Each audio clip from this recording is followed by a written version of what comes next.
Continuing coverage now of a story we first told you about at 4. Portsmouth Sheriff Bill Watson wants to give safe haven to any inmate who fears for their safety while incarcerated in the Hampton Roads Regional Jail. This follows what is being called a cruel and inhumane death that we've been reporting about since the very beginning.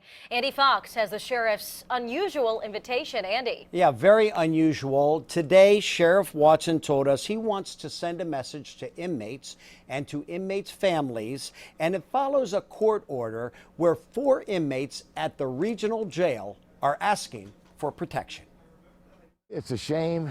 He was transferred from the Portsmouth City Jail over to Hampton Roads Regional. Portsmouth Sheriff Bill Watson says he was forced to transfer 50 inmates from the Portsmouth City Jail to the Hampton Roads Regional Jail in the spring of 2015. One of those, Jamycheal Mitchell, who starved to death in the Hampton Roads Regional Jail 3.5 months later in August. He was one in the crowd that went over there, and I'm wondering if he'd have stayed here, will he still be alive?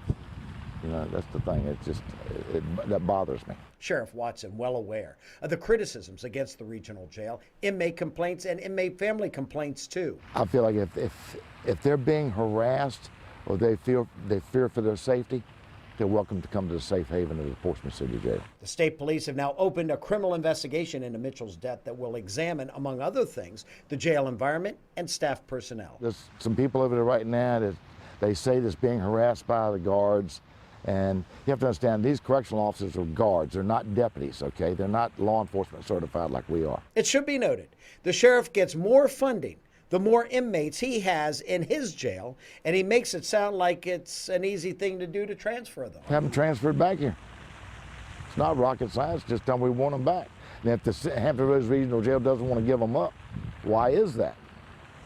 Because they get a certain amount of money per prisoner. Well, then they need to take better care of their inmates. Now, we contacted the Hampton Roads Regional Jail. No comment there. But they do plan to release what they call, and I'm quoting, proof that the claims of the 4 inmates are in some cases untrue and in other cases impossible to be true. We'll keep you updated on this story. In the newsroom, Andy Fox, 10 on your side.